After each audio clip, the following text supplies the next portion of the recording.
Okay, what's up, everyone? It's Nick Atkin here, back with the One Championship podcast. It is the 23rd of July. Pretty quiet week. No, it's not. It's been pretty crazy. We've got a lot of news to talk about today. I'm here on my playback. My bad. I had the YouTube link open. Anyway, forgive me. I'm back now. Yes, big news. Sorry I didn't have a show yesterday. I had some stuff to do, but there was a lot of news yesterday. Of course, Rodtang Jitmuangnon announced to fight against Jacob Smith at 169 in Atlanta. Co-main event, new co-main event for State Farm Arena. We'll be talking about that. Also, about an hour before this show went live, some other big matchups were announced for next week's One Fight Night 24, where I'll be in Bangkok, flying off next Tuesday. 3 new matchups in total. We'll go through all of those. I really like 2 of the fights as well, and the other one I'm glad because it means Ferrari Fairtex is staying on the card. We'll get into all of that, and there's some other news as well. Obviously, late last week, the news surrounding Renita Ritter broke. Former One Championship middleweight and light heavyweight MMA champion. It sounded like he'd left One Championship, and he's going to fight in UAE Warriors. He's scheduled to fight there next week. But then I found out, I was told by One Championship officials, yes, that they're saying he is still under contract. So I think we all know what's going to happen. There could be some lengthy back and forth there. So we'll get into all of that. Some other news as well. Some Friday fights stuff announced for this week and next week. Some interesting matchups, including Freddie Haggerty's back, obviously brother of Jonathan Haggerty. And good to see you all in the chat. What's up, everyone? We'll dive straight into the big topic. I think a few people here already upset. Albert's notes saying, very poor matchmaking. I don't like it. I presume that is about Rodtang and Jacob Smith. Gav says, terrible matchmaking, but I can see the logic from one's POV. Give their biggest Muay Thai star an easy win on a big US card as a tune-up fight to get ready for Takeru. I just hope he stops dancing on Instagram and actually trains for this one. Sweet teapot, yeah. Thank you. Got some peppermint going on for the show. Helps me wind down. It's quite late here, obviously in Hong Kong. 10 p.m. I do it about 10 p.m. over here, so it's early morning US time, and a bit earlier if you're in Thailand, 9 p.m. But I'm thinking about doing some morning shows Asia time, which would be a bit later on the other side of the world. Let me know how you feel about that. Plenty more shows are coming your way soon, guys. I will be stepping things up starting next month. Some exciting news coming your way, which I can't wait to share with you. It's still not official though, but now keep it here. I'll be hitting up the shows on Sports Kita as always, breaking some news, talking some fights. Does anyone think Americans prefer squash matches over actual competitive fights? Says Anonymous. I believe this is also about Rodtang and Jacob Smith. Yeah, well, we'll get into all this in a sec. Combat Sports Today. How are you doing, sir? Good to see you here. John Flower has nothing to say at this point, but he's here. 3 p.m. here in the UK. Fine time for a cuppa. Yeah, I always forget what time these shows will be on in the UK. Mid-afternoon. I don't know if that's good or bad. Maybe if you're at work and you're trying to kill those last couple hours, it might be fun to talk some shit about One Championship fights. Yeah, let's get into it, guys. I'm gonna share the card on the screen. Sorry, let me just find it. I can never find these things. Right, upcoming events.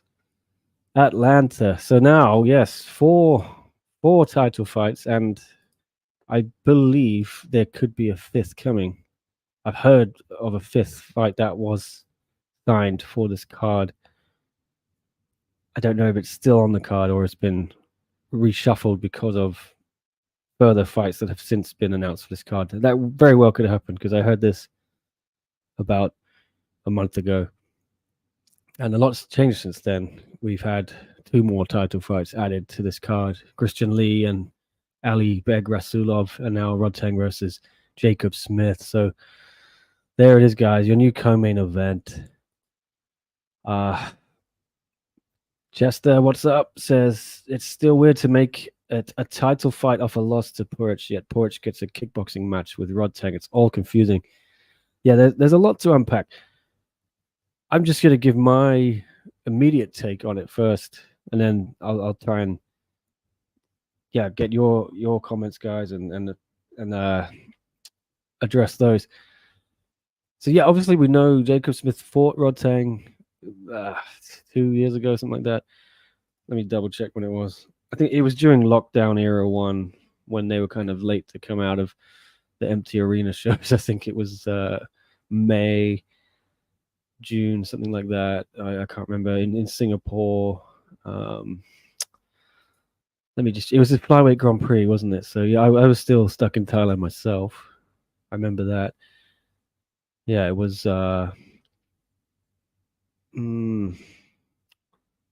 May 2022. Good memory I have, just about. And yeah, it was unanimous decision, but it was one of the most one-sided decisions you'll ever see. I think that Jacob was outclassed, and he admitted it. He was physically quite visibly damaged. A lot of cuts, bruises, bumps, blood everywhere, and then there's a picture floating around I see on socials of them interacting backstage after the fight, and Jacob's got his arms in a sling and some bandages on his head, stuff like that. So a lot of people saying, why do this rematch if the first fight was so conclusive, and that is fair. And then the other side of it, as Chester was saying there, how can you give him a title fight, no less, after a loss to Dennis Porridge earlier this year in April, I believe it was. So yeah, it is questionable from that standpoint. But Jacobs, I will say this, he's a good guy. I like him. He works hard. He has, in his mind, he felt he should have won that fight against Porch, and he's pointed out some things he says he didn't feel were fair from the officiating side. So if that fight had gone his way, he would have already had this fight with Rodtang, you'd imagine, in June at Impact Arena. Yeah, I can see why people are upset though. It is weird when you've got guys out there who theoretically could be more of a acceptable matchup for this in terms of win-loss records or recent streaks. A lot of people are pointing to the Krob Fairtex, the Duang Lek, who are now fighting each other at a rematch next week, which is going to be awesome. I can see that, and that is totally fair. Yeah, but I'm just looking at it from one's perspective. You have to see the positive out of it is Rodtang has to be on this card, or Denver, or both, really. I think they need the star power to sell tickets. They got a big arena there, the NBA arena. The team. I'm not very good with basketball, guys, but the Atlanta team plays there. I want to say Hawks. And it's a big arena, yeah. But one stage setup will cut off some of those seats, so I don't think it'd be the full 15,000, but it's probably still like 10 plus, maybe 12. And they have got a stacked card already in terms of a bunch of title fights that you can see here. Christian Lee, we were talking about Tawanchai, 4 title fights. But are any of these other people big draws for casual fight fans in America? With all due respect, yeah, I'm not sure they are. I'm sure Christian Lee's got his fans. Tawanchai is definitely going to have his fans. Joe Natowit's going to have a bit of home support. Malakin, I'm not sure how big he is with American fans. He could be. This is perfect for him, actually. I think this card, if he comes out with a big win, he's going to really boost his profile with that audience. But I'm not sure he's there with them yet. Although I think a lot of them will know him because of the whole 3-belt thing, and he's a character. He's got a lot of charisma, and he's had some great finishes. But I think really Rodtang is the main man here, and he's going to put asses in seats. He's going to fill that arena And let's be honest, he's one's cash cow, and do you want to give him a very challenging fight where he may lose and people are going to get upset, and he may get injured and perhaps lose a belt or risk the Takeru fight down the road? No, it makes sense as a matchmaker to protect your asset. I think casual American fans aren't going to really care who Jacob Smith is and whether he's won his last fight or anything. They're coming to see Rodtang knock someone out, and now Jacob Smith gets to go there, step in that ring, and prove everyone wrong, and say, "I deserve to be here," and put on a performance he can be proud of, and say that first fight wasn't the real me. I know he said that to me personally last time I interviewed him before the Dennis Purge fight. He said that wasn't me, and I really want to get this fight again to prove what I can do against Rodtang. So for me, yeah, not ideal matchmaking when you look at it, but when you look at it from the perspective of what they're trying to achieve with this fight and this event, it makes total sense. So I'm sure there's a lot of American fans who aren't that annoyed, and I'm sure there are many that are annoyed. It's going to split opinion. But what do you guys think? Yeah, let me know. That's my 2 cents on it. I'll try and get through some of these comments now. Anonymous says both of the US cards, except for Superlek and Haggerty and Liam versus Sexton, are almost entirely squash matches to make the Golden Geese look good instead of fighting tough competition and having wars. Yeah, that may be true. Like what do one championship want to achieve here? I'm trying to look at it that way. Are they trying to make some new stars in America? I think they are. I think they're trying to make Anatoly a star there. I think they're trying to really relaunch Christian Lee and get him a statement win after everything that's happened. Talmadge vs. Joe is going to be fun, whatever happens, and it's got a great backstory now with people saying that Joe was robbed last time and even maybe the first time. Robbery is a strong word, but it's a good narrative for a trilogy match, especially when someone has won the first 2 fights in a trilogy. You always need a reason to do that third fight. So I think that's good. But yes, Denver, Superlek and Haggerty, great fight. Liam Sexton, as you mentioned, great fight. We'll get into the rest of the card. I'm not sure who else is on the card. I mean, here we go. I can look it up. Xiong Jingnan and Stamp. Well, I don't think that's happening anymore. Cade versus Mikey. Yeah. For grappling people, that's probably quite a fun dream fight, 2 of the newer guys who are already sort of at the very top. I'm sure there'll be some people excited about that. I'm excited about it. Love both guys. Hiroyuki Tetsuka, Issy Futika. There's a lot of MMA on here, obviously by design, I think.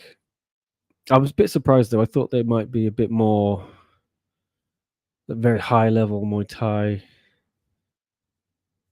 or some kickboxing even. I was surprised because, I mean, you are getting that incredible main event there, Haggerty and Superlek, and Liam Sexton is a legend versus legend, but I thought there might be a bit of a higher level, Muay Thai fight with 2 of the up-and-coming big stars who are not newcomers but established, something like that.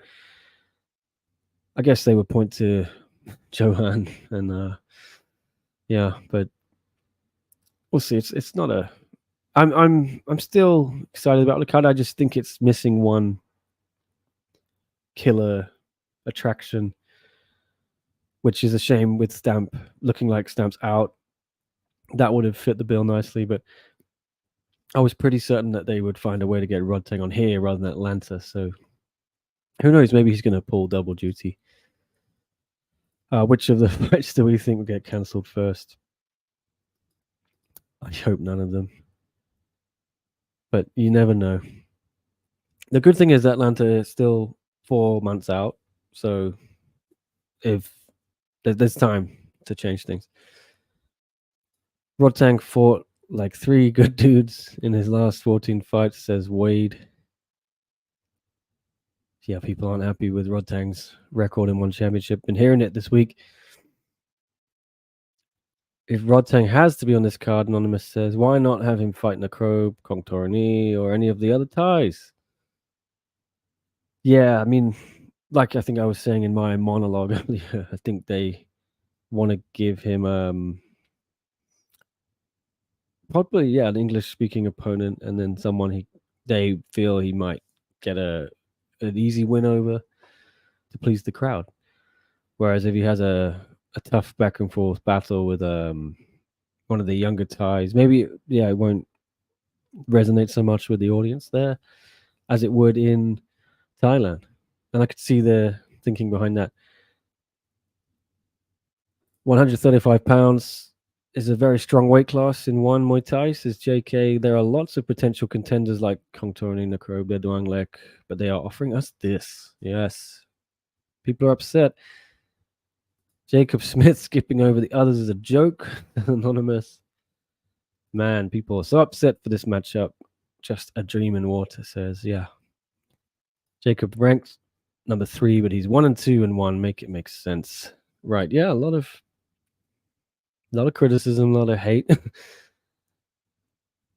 Anyone looking forward to the fight? Let me know. Rigrug's stock declined after that clown fight. It's anonymous against Busha Ketchup. Yeah, I'm not sure that worked. I think it may have backfired in a way. Jokes aside, yeah, perhaps in hindsight, wasn't the best thing to do. Yeah. Rodtang is elite, so he needs to fight the best, Wade says. F protection, this is the fight game. Even the one Friday fights guys are better than Smith. Oh, wow. Everyone's going in on poor old Jacob today. Anonymous says Americans watch subbed anime and love K-pop. They can care less about seeing fighters who can speak English. Fair enough. Him against Tabaras, Rodtang, is enough to know what one is trying to do, not hard to decipher. I wondered, maybe whether one would go out and find someone new like they did with Tabaras. And say, oh, this person is a champion, bring them in as a debut. Because it was tough. I could see why they picked Jacob. Like there was probably slim pickings for the rest of it, other than people saying Nakrob and Deduang Lek, Kongtorni. But if you look, a lot of people that booked elsewhere in that division, or I can see they were maybe backed into a corner.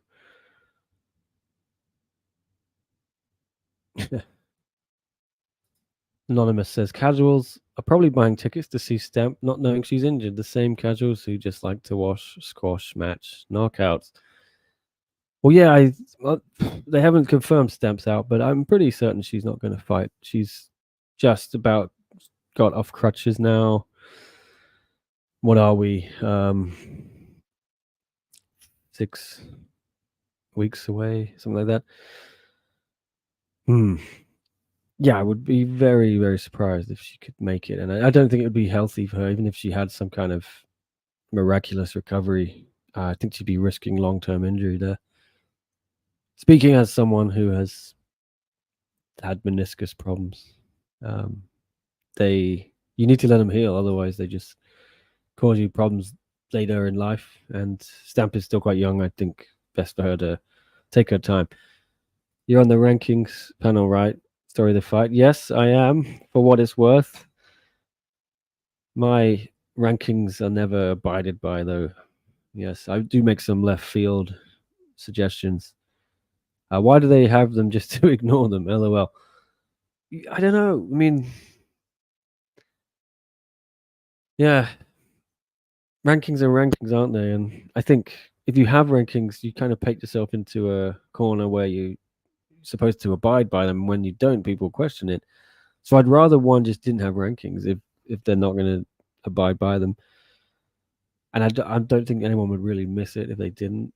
I know a lot of people don't even want rankings in many other organizations. It kind of creates this pathway, but it's nice. It makes sense. I like to see it. I would like to see the rankings stick around, and I would like to see them get fleshed out a bit more. I think they will get fleshed out a bit more now over the next coming year or two. We're starting to see a lot of people come up from Friday fights. So certain divisions, I think, are going to be fleshed out a bit more nicely.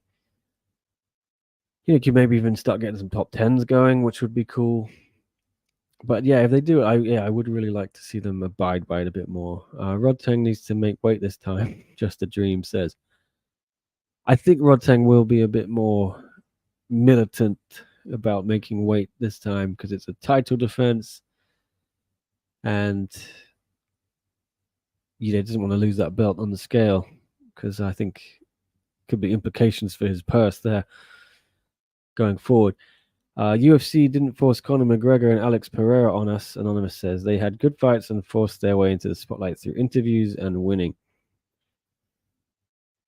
Yeah, I think Pereira is definitely just a case of they put the jetpack on him when they realized he had something, and he wouldn't say no to any fights, and he was just knocking out everyone. McGregor, I feel like they did take a little bit of care with him at first, but then they just saw, oh, actually, he's gonna beat everyone, and then that stopped. But then they're still trying to. I'm not a big UFC guy anymore, but the cowboy fight was a bit cherry picked, wasn't it? But yeah, on his way up, he was pretty much taking on whoever. I can't even remember now anymore. It's 10 years ago. Replaced Stamp, but yeah, I mean, back on that, like Rodtang. Yeah, you could say they give him easy fights, and perhaps they don't have to, because the biggest fight of all time in one, I think, was Rodtang versus Superlek, and maybe the biggest Muay Thai fight of all time. Is that unfair to say, or fair to say, in terms of the buzz it got and created? It was pretty huge. I do think Rodtang can take on these bigger guys, but perhaps one is scared of matching him up and risking him losing his belt or whatever. I'm sure Rodtang wouldn't turn the fights down. Yeah, he's a very proud guy. Replace Stamp with Prajanchai versus DiBella rematch, please. Yeah, I wouldn't mind that. Tamanchai's eye is still banged up, apparently. Superlek has fought harder competition. What's Rodtang's excuse? Wade says. Yeah, I don't know. Who knows? Jacob might win. Rodtang's condition has been way off now. The belly in that Purich fight. Yeah, he was not really in shape, was he, for the last fight? I'm pretty sure he'll take this one seriously, though. That's just Rodtang, isn't it? All right. Some other questions here. I'm just trying to get through these comments. Sorry, I appreciate them all. Rug earned his title shot. Story of the fight says with the Buchecha fight, but the ketchup fight convinced people he sucks, even though he starched him. LOL, not his fault. One made that fight. Rodtang should be fighting Collins. Chatri is going down and out of biz. Is it true that one holds back on some of the more well-paid athletes to save money, like that one Russian MMA fighter? I don't know who that is. There's a lot of Russian MMA fighters. I mean, Malikin, they don't hold back on him, to be sure. Yeah, it seems like we've talked about it a lot with the MMA guys that they don't seem to be getting many fights. A lot of Muay Thai focus at the moment. Hard to deny all their attempts to protect Rod, but gotta accept if he fights, everyone would watch anyways. Can't wait for him against Takeru, which his condition. I'm not seeing Rodtang winning. That's it. I think everyone's gonna watch. Whoever Rodtang fights, people are gonna tune in. People are gonna buy tickets. He's pretty popular. All right. What's up with Alazov? Wade says almost a year since he fought. No change, I hear. They were talking about him coming back being this Grand Prix, but that's not materialized. Contracted to 2026 though, so don't know. Seems like every time one starts to get momentum with UFC fan base, they do something like this Rodtang fight and people bail. Story of the fight says. I don't know. I had heard of a different fight for Rodtang, but it was for Denver. But it was more intriguing. I think it would have been something that the casual fans would have lapped up. Let's see if they still make this fight. What's your thoughts on Nabil versus Lobo? Okay, yeah. Well, maybe we can get into this card for next week because I mentioned at the beginning of the show they had added some new fights for next week. Just dropped about a couple hours ago, something like that, on social media. One Fight Night 24, August 3, Bangkok, Thailand. Jared Brooks, Gustavo Ballart, interim strawweight MMA title. Daniel Kelly, Mesa Bastos, atomweight grappling belt.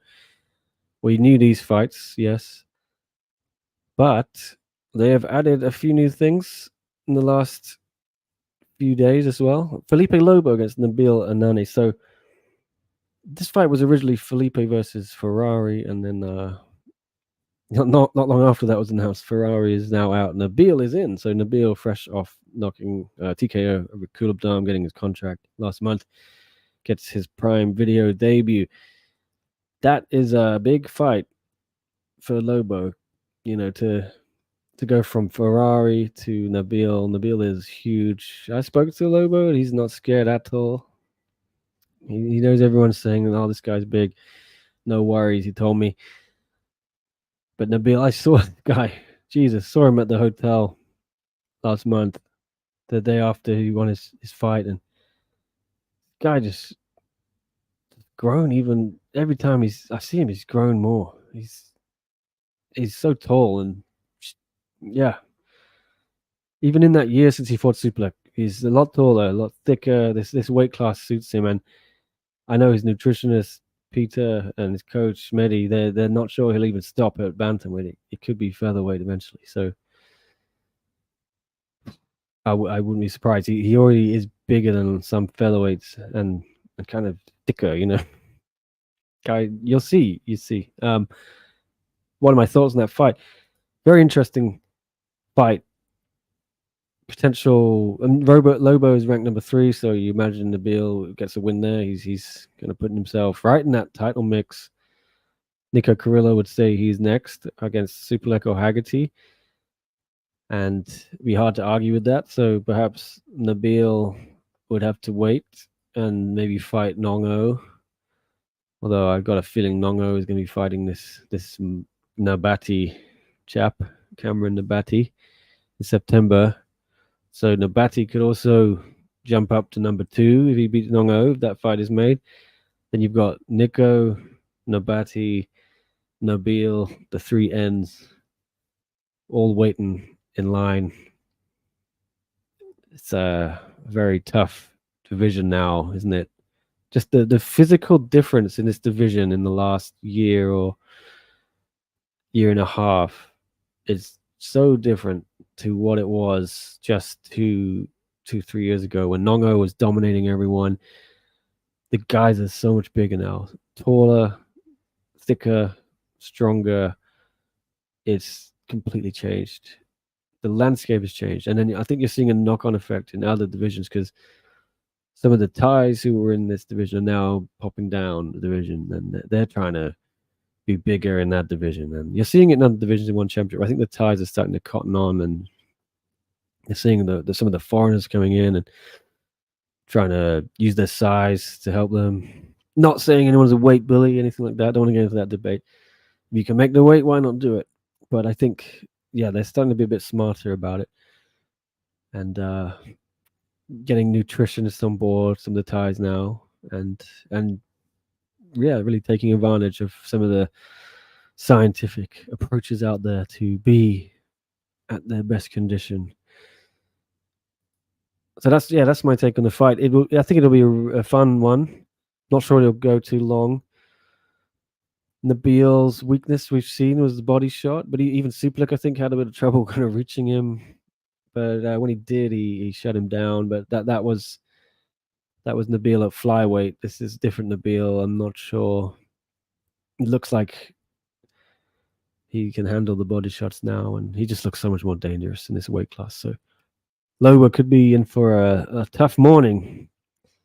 I love the guy though. I'm a big fan of his. I thought he put up a great showing against Haggerty. That was a very, very entertaining fight. Could be fight of the year when all is said and done. So I'm really looking forward to this one. And Loba's, I'm sure, in many eyes, probably the underdog. So he'll be motivated to prove everyone wrong. So what happened to Takeru and Rodtang exactly? Is Takeru still injured? Look, Krung says, here's what I believe happened. That fight was scheduled for September in a card that was going to be in Japan. Stamp FedEx got injured, and then they thought and then some other things happened as well, I think. So the Japan event just didn't come together. And then I think they wanted Rodtang on America card. So I thought he'd be on Denver actually in September. Maybe that just couldn't come through in time. But I believe Takeru is going to fight in September on the next Lumpini pay-per-view on September 27. I'm hearing some names at the moment, but I think he's lined up for that card. So I thought the plan was to have them both fight in September, get a win, and then fight in Japan later in the year or in January, something like that. That might still happen. You know, if Rodtang walks through Jacob Smith, Takeru gets a win in Lumpini September, you could do that in January, maybe in Japan. But who knows? Who knows? I don't think Takeru is injured. He seems to be ready to go. Update on RDR Combat Sports Day. We'll get into that. Yeah, for sure. I'm just gonna talk about the rest of these other new fights quickly on this card. So Lobo versus Nabil. That wasn't even one of the fights announced today, so I want to get into those. I'm not sure they haven't even been added to the website. I'm gonna have to go on my Twitter. Sorry, guys. Let's get that going. Here it is. Yeah, three new fights dropped this evening, and two of them are very good, I think. But here it is, the new card. So most interesting for me, and in fact it's just below Lobo and Nabil. It shows kind of the quality of this fight. It's very high up on this card. Jitmuangnon and Nakrob rematch. They obviously fought on Friday fights before. I'm liking this fight. It should be very fun. Jitmuangnon, I think, made the move up to the main roster already. He was on a card I was covering.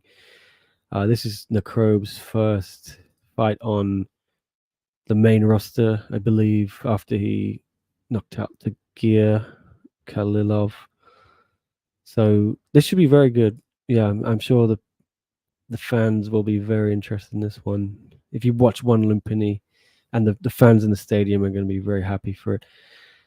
I think there was a bit of a push to get more Thai names. I feel that they've added a few Thais to the card late doors. I've seen that happen a couple of times where there's not too many Thais on there, and then you'd imagine that Channel 7 wants to add some Thais for their local TV audience, because it's quite early in the morning, and it's probably an easier sell to get people to tune in that early in the morning if they've got some local fighters they can cheer on. It's easier to get people into the stadium at that time too. So yeah, I really like that fight.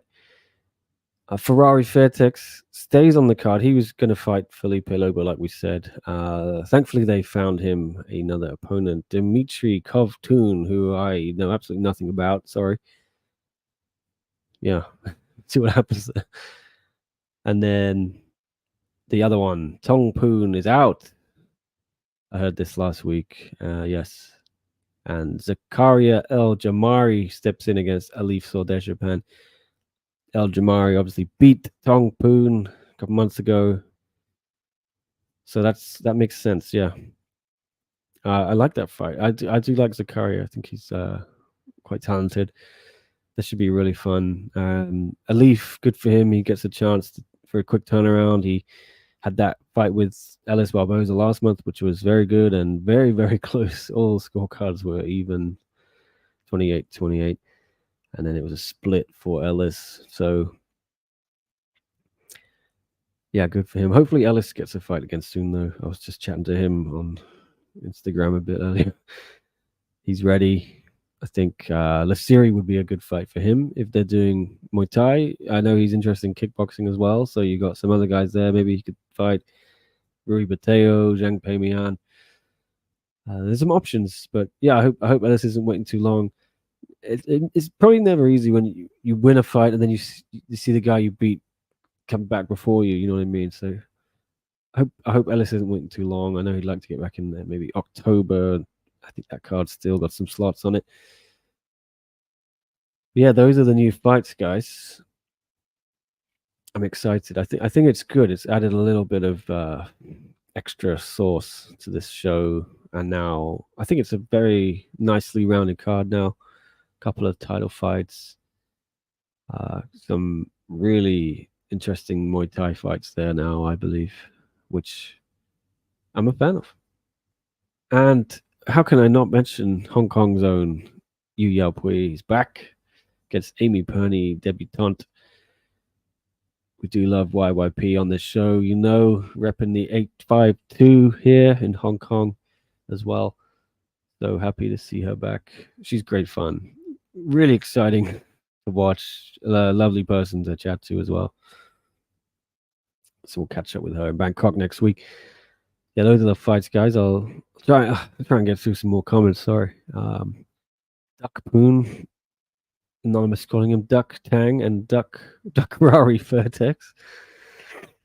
Yeah, Ferrari didn't duck. Yeah, that he was just. I wouldn't blame him for that. Duck Tang.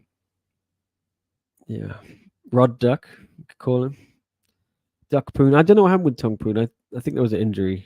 Yeah. Oh well, Just a Dream says Tongue Poon apparently still has beef with his camp PK or something. So I don't know what happened there. Tong Poon also doesn't fight Thais. He fought a few on the Friday fights to get his contract, I think. But yeah, I don't know what's going on with Tong Poon. I don't know what's going on. Tong Poon ducked Elif. Elif is tough, yes. Great matchmaking, Ego Khan says. I don't know if that's sarcastic. Or what fight he's talking about. Oh yeah, this is talking about Ferrari versus another foreigner. Definitely sarcastic. Ego Kind not happy about this one. As he points out, Ferrari's got a beautiful femur style. I can, in traditional gloves, I think traditional Muay Thai could really see the beauty of Ferrari's abilities, but in these 4-ounce gloves against foreigners, it doesn't translate too well. So yeah, he seems like he's drawn another big Russian dude. I would have loved to see Ferrari against a Thai. But you win some, you lose some.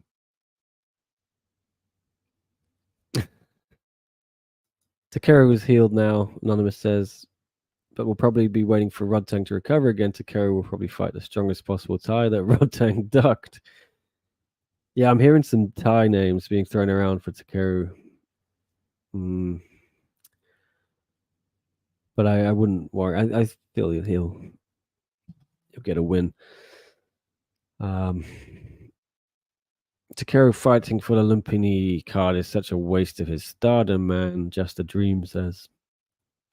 He sold 25 mil worth of gate. Lumpini cap is 2,000. Yeah, I kind of agree. And Takeru's in I think, the final big run of his career, I feel.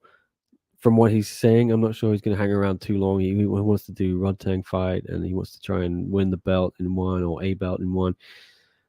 Those were the two big fights for him in one, obviously. But there's some other fun ones out there. So having him fight in Lumpini, yeah, I would never fight him outside of Japan. I would put him on in a big stadium in Japan, a big arena in Japan every time he fights. He draws. He's a draw. He makes money. Yeah, he draws fans, and yeah, there was a big gate last time when he fought Super Leg. Would have been bigger. He fought Rodtang still. So I'm not sure what they're doing there, unless somehow this tent pole is maybe at Impact Arena, but I don't think it will be. Height bullying is the new meta, Anonymous says. 5'6" against 6'3". Is that Lobo and Nabil, I imagine? Imagine Rodtang coming up to... Oh, it's Rodtang. Imagine Rodtang coming up to 145 against Nabil. Yeah. I mean, it's always going to be funny, Nabil standing next to anyone in flyweight or bantamweight.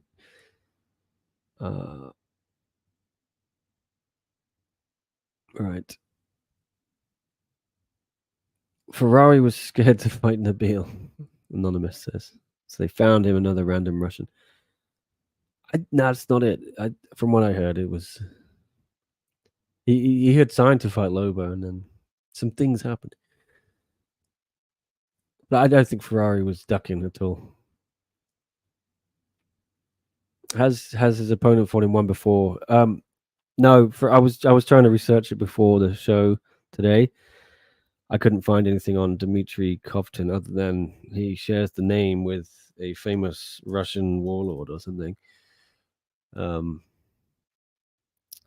sorry, a KGB agent who was suspected to have murdered the former Russian spy and later British citizen Alexander Litvinenko. Oh, wow, that was famous. Unfortunate name to share. An assassination suspect. Yeah, that's all I could find on Dmitry Kovtun.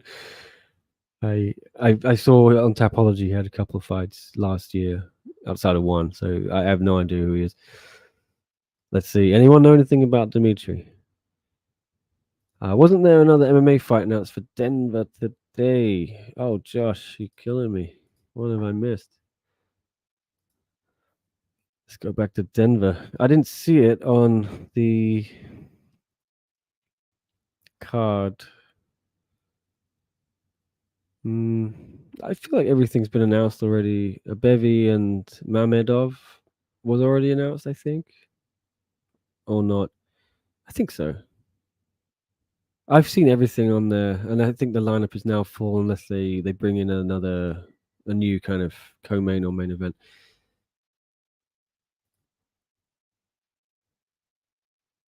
I'm going to assume Ferrari's management did not want him to fight Nabil, Anonymous says. I don't think that fight was ever actually offered, from what I understand.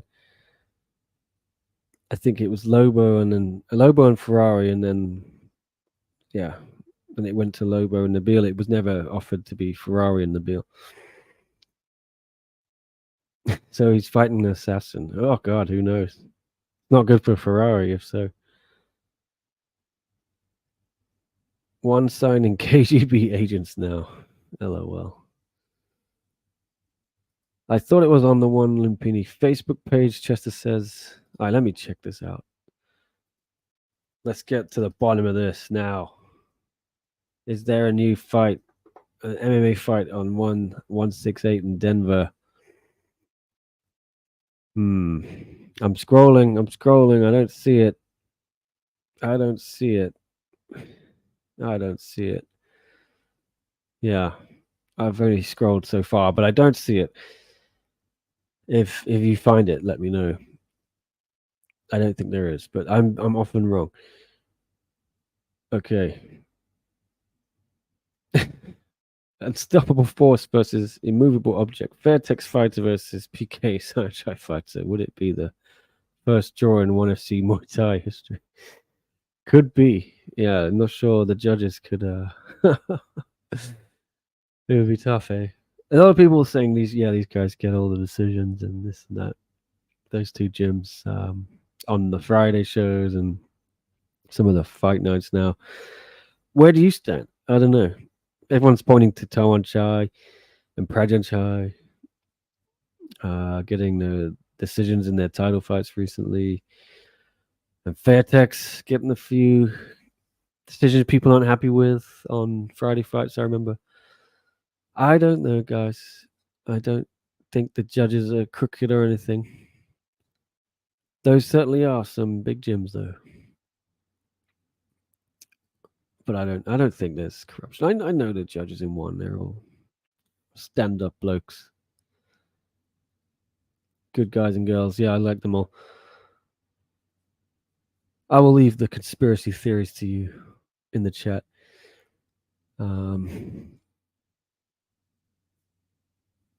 Yeah, not having Ben Tynan on the Denver card is a mistake. Chester loves Ben Tynan because he's Canadian.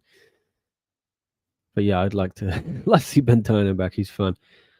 Good point. How is Ben not on the Denver card? That's crazy, especially with Malakin defending the belt in Atlanta. Story of the fight says Ben would have cut a nice promo for one. I think Ben is probably next in line potentially if he gets another win. Although you got Amir Ali Akbari hanging around. Malakin's got options, which is good. Ego Kind says, last time I checked, PK had a roughly 50% win rate across all their fighters combined. Yeah, I'm presuming that's high. I don't know. Everyone loves Ben, and he trains in Denver too, says Chester. Okay, yeah, that makes sense. Maybe he's gonna slide on that card, especially if there's a withdrawal, something like that. He may even be the backup. No, wait, that's Atlanta. Well, yeah, maybe he can be a backup for Atlanta. They'll need that. They remember they flew in Superleg to Denver last time for the Rodtang Edgar Tabares fight as a backup. He weighed in. All right, Tawan Shai easily beat Joe in the rematch. I had it 4-1, John Flowers says. This is it. I can't speak to anyone. There's like no middle ground. Most people's either like, oh, Tawan Shai smoked him, or like, Joe smoked him, was robbed. Yeah, it's one or the other, isn't it? I think it was 3-2 either way. And then I'm sitting on the fence slightly, but I wouldn't be upset if you told me it was 3-2 for either guy. Anyway, what was the other thing I want to talk about? Rene Derrida, yeah. So let's get into that quickly. Scroll down my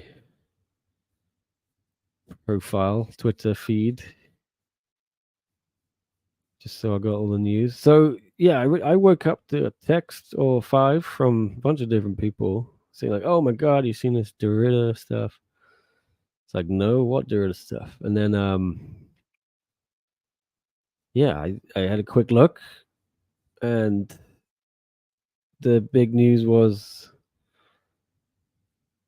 Rene Derrida, the former middleweight champ and light heavyweight champ, is has left one championship per MMA fighting. That was the news. Who an MMA fighting Guillermo Cruz said he'll compete at UAE Warriors 51 on July 27th in Abu Dhabi, which is later this week. So we'll see. I guess we'll see what happens. But yeah, Derrida was supposedly had been granted his release, MMA fighting claiming, and then the news kind of blew up.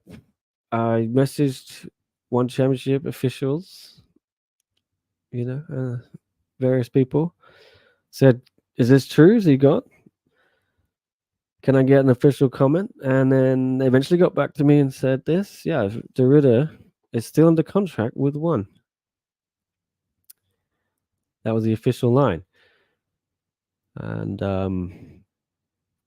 if that is the case, yes, as I said here, you'd imagine if he's under contract and he fights in UAE Warriors, there's going to be an issue there because you presume he's possibly breaching the contract unless One Championship have given him permission to fight in UAE Warriors, which I don't think they would because they haven't normally allowed people to compete on other MMA events, especially MMA. I've seen a few guys and girls get given permission to fight in some other lower level kickboxing stuff. Like Radi Opacic fought earlier this month, I think, in Europe. I can't remember the show. And then I know Iman Barlow was allowed to go and compete in some kind of international competition for Great Britain. I think it was called the World Games or something in Asia, I believe. Oh no, it was in America. Yeah, but then I got a further update on the situation a bit later that day from a source telling me, yeah, Derrida's contract runs through to mid 2025. So I don't know what's going on. My belief, and this is just me speculating. I don't know this at all for a fact. Not reporting anything. Is that I think Derrida probably his deal probably came up end of June, and then I think he had a 12-month matching period on his contract, which I think a lot of contracts in One have this thing where your contract expires when you have 12 months where essentially I think you still need One's permission to fight elsewhere because they can match any offers you get or something like that. So that's what my gut says about this situation. I I don't know what to think. What do you guys think? Let me know your opinion on Derrida getting really crazy or cozy in that jail cell. Ego kind says, "Yeah, who else is there now? Sage, Panpayak, got to be a few others. Some people get out of jail, Chatru jail, but others don't. Um, yeah, but yeah, he could be in there. Adia didn't want Malakin 3, the Chandy says. I don't blame him if he doesn't. That's not a good matchup for him. He never should have taken a light heavyweight in hindsight, but I guess he had to. But it was more of an effect of him calling out everyone at heavyweight. And then One should never have booked Malakin versus him at middleweight. I know it got the 3 belt thing going with Malakin and caused some buzz, but it kind of killed the middleweight division for as long as Malakin has that belt because he's not coming down, I think, anytime soon. And it's a tough old cut for Anatoly, and he's 35, 36. He's huge again already. Not long after that fight, he was already up past 200. Um, and he's got so many contenders at heavyweight, I think, lining up to fight him. Rug, Amir Ali Akbari, Buchecha's not far away. Ben Tainan's coming up. And these are all more interesting fights than Malakin cutting load of weight. And then who's he going to fight in middleweight? You can't do the Derrida fight again. It's not really anyone else there. Maybe Ong La or Shamil Erdogan, whoever wins that fight in Denver, could be a challenger for Malakin. But is Malakin really going to yo-yo between 2 divisions where the difference is essentially, yes, 3 divisions, isn't it? So I could just see a thing where Malakin never defends that belt, but he'll probably get holed up for a long time before he maybe vacates it. Well, hopefully they could do an interim thing if that happens. There's Kyle. What's up? My boy, Kyle Diamond. I texted him earlier. Sorry if any of you replied to me. I just got going. I'm trying to get Kyle. I want to do another show tomorrow, so I'm hoping Kyle joins me for that. Get the Wednesday vibes going again. Me and KD. Yeah. A couple fighters were at the Asian Mixed Martial Arts Championship a few weeks ago. Yeah. They do let people out for stuff, but I think when it's a promotion they see as a potential rival, or yeah, they ain't gonna let you out. And I'm sure they see UAE Warriors as a rival-ish in terms of the region, in the Middle East or whatever. Given their links, one's links with Qatar and everything, I'm not sure they will be happy. Or I'm not sure they would sanction that fight. So we'll see, I guess, in 3 or 4 days if Derrida walks out in those orange trunks. And then it could get interesting. CJI Craig Jones Invitational has the Rotolos and was going to have Mikey before that fell through. Yeah, Mikey was going to fight or grapple someone on that, and then something went wrong. Any word on a One Championship PS5 game, Ernesto? Ernesto, no, but if you really want to play One Championship video game, they're bringing out a mobile game. Finally, it's been teased for nearly 2 years, I feel. One Fight Arena. I see adverts for it on the shows and stuff. I'm sure you all do if you watch Friday Fights. I thought this had been launched a long time ago. I mean, yeah, even the website says coming in Q2 2024, which I believe is now over. So yeah, I could show that on screen. Yeah, I'm not really sure what the game is. I think that's maybe a marketing issue. I have no idea what it is. But I did see an advert for it on Friday on the Lumpini show. The official mobile game of One Championship. Conquer the arena. Choose from 20 plus One Championship stars and challenge your opponents in a thrilling and strategic MMA game for mobile devices. I still don't know what that means, but oh, that's really loud.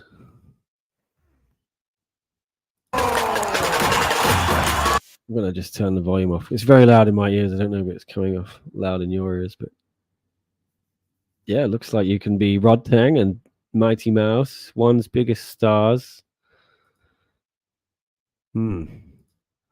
Sage Oscar. There he is. Chingiz Alazar. Wow. Okay. Let's get Pampayak there. Come on, guys. Could be a few new stars coming to the game. Well, I'll give it a go. I'm a video game guy. Not really a mobile gamer. That's too. I'm too old. I grew up with consoles. PlayStation 1, basically. Even before that, I had the Mega Drive, and the Master System was my first ever thing. But yeah, I was around that era, mid 90s, when I really got into it. And I just don't. I'm not into playing games on my phone, but maybe it'll come to the PS5, Ernesto. Who knows if it's a wild success? Anyway, let us know what you think about the game, guys.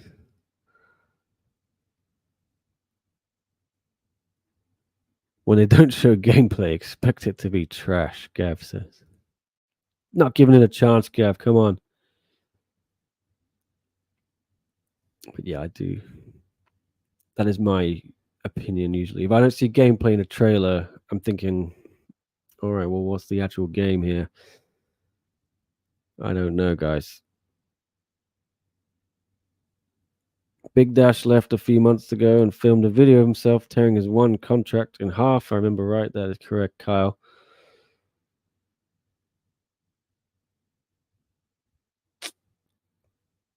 don't know what that was apropos of. Maybe you guys were chatting about it in the chat.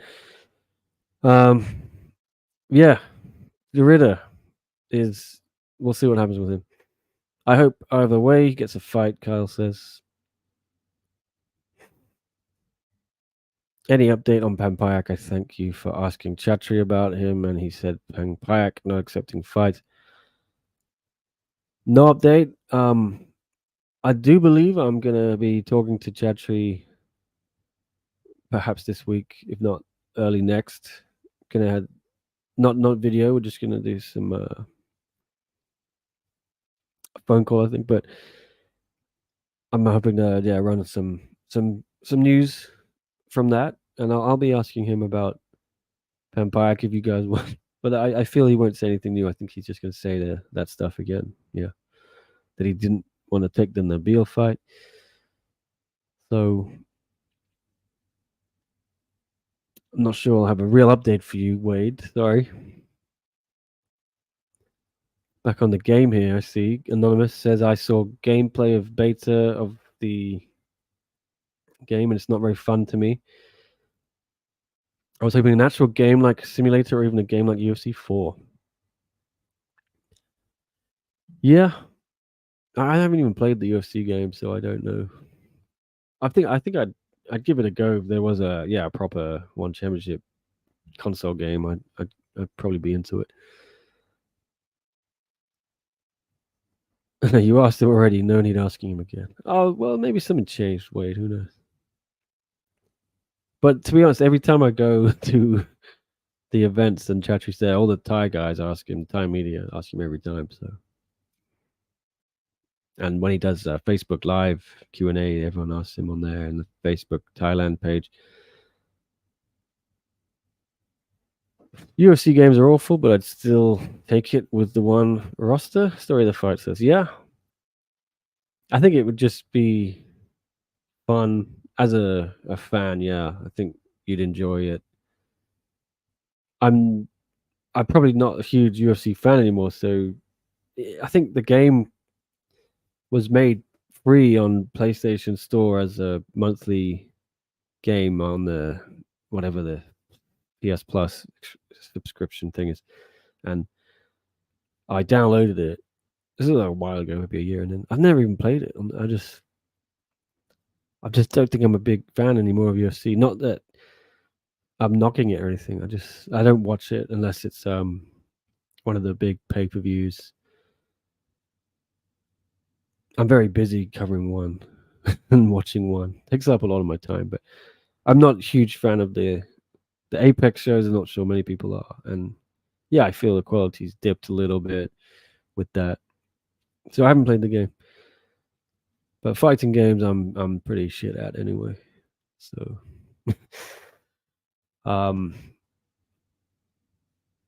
that's it. That's all I had planned for the show, and we hit the hour. So I don't know if you guys have anything else you want to talk about. I was trying to think of other news. I've hit all the talking points. If you have any other questions, you can try and hang around and answer as best as possible. But otherwise, I'll jump on tomorrow again around the same time. Friday fights. I guess I can just quickly touch on some of those announcements. I thought it was a great show last Friday, actually. I haven't watched a full Friday fights for a long time, from start to finish. I just sat down at home and watched it. And normally I sort of catch bits and pieces, or I'll watch in the morning and kind of get through the highlights or whatever. But I thought it was really good. Yeah. I thought it was pretty good. And there's some nice matchups already coming out for the next few weeks. George Jarvis is back against Ricardo Bravo. Olympia 73, I believe that is next week. 72 this week, isn't it? There's Nabil. Yeah, here's some of these crazy finishes from last Friday. Nice elbow there from Rifdeen Mazdor. Chart Payak, Ponsanoi, very good. Yoddoy. I don't want to show them all, get more copyright strikes. So I don't know if any of you follow my personal channel, but I got about 40 copyright strikes from Star Sports. These guys in India they reignited their feud with me which dates back to the pandemic when I was at SCMP MMA. I was running that channel.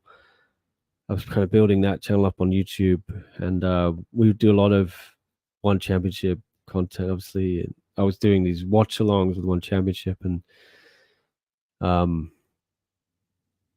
yeah, they just kept hitting me with these strikes.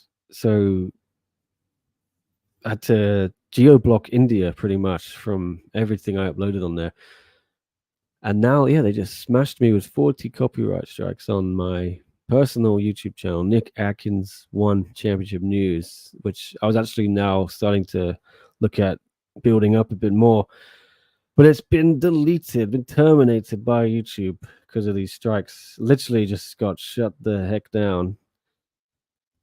So I managed to, and the footage wasn't even theirs. It was a lot of, I checked, it was copyright free. One Championship provided it, copyright free footage.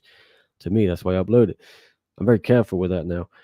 So I went to people I know, in the relevant departments of One Championship. I said, hey, can you help me out? My channel's been deleted. They went to Star Sports people.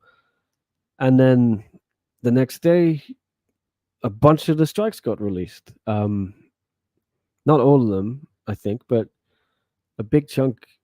But it doesn't really help me because my channel's still been terminated. So I now have to appeal to YouTube to get that channel back. Hopefully you're gonna do that because I'm planning on doing more podcasts on my own personal channel, just little shows.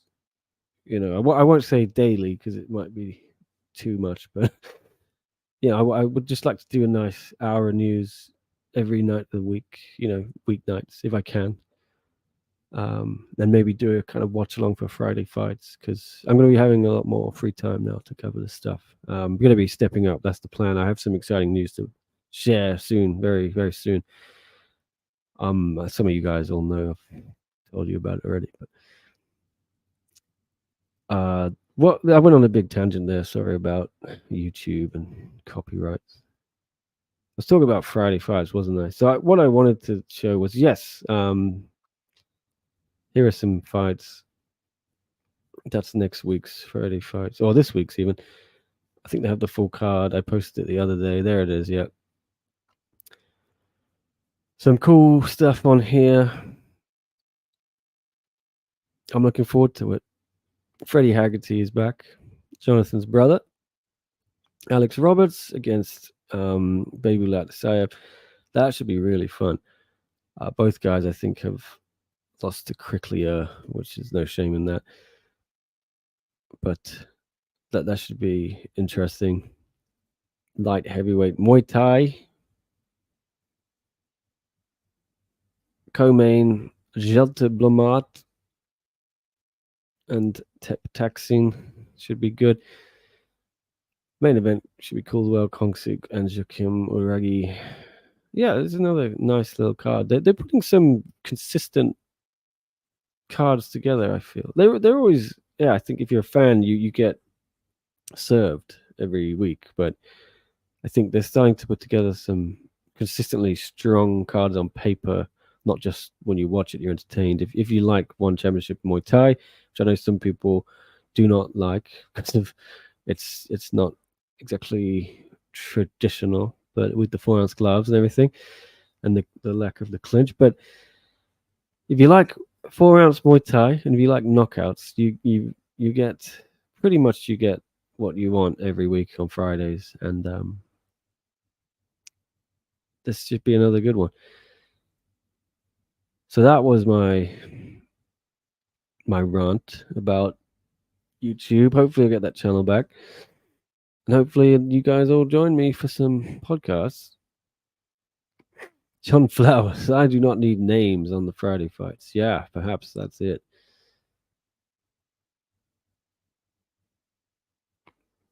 Well, yeah. YouTube strikes are horrible. Shortify says they have such a bad system. It's on you to prove it. Others can just strike a ton with no repercussions. Yeah, that's it. These guys got my channel just shut down, and they were wrong.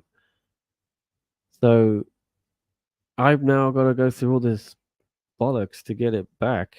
I have to write a letter and all that shit. I can't be bothered. I'm lazy. But I want my channel back. Not that it was not many. I think I had 2,000 subs or something, and but you know, it's better than nothing. Better than nothing. No Friday fights this week. I think that shows this week. Or am I wrong? Is it next week? July 26th. Yeah, this show here. The one I was just showing on screen. Can you ask Chatri consider doing MMA and submission grappling with no cage, like how Sambo does it, but with a bigger ring? I can ask him, yeah, but I think he'd say no. I don't know. I would love to see grappling in some kind of environment that's not a cage or a ring, just with like an open space you can actually see what's going on. I often struggle to see what's happening with the ropes, or it's like if you're higher up in the stadium you can actually see, but you're further away, so the fights are smaller.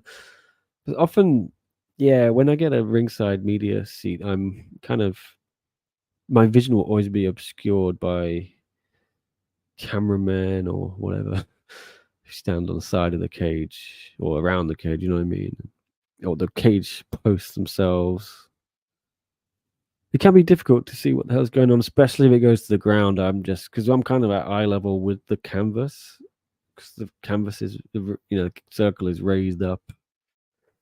So, yeah, I do struggle to actually see what's going on. I often end up just, if I have a seat at one of those media setups where it's a arena show and they have the rings or the cage side seats, I'll go stand at the back of the media pit, see more, and then you can kind of, if you need to rush to the back for interview, it's less hassle getting up out of your seat, and you can chat to people.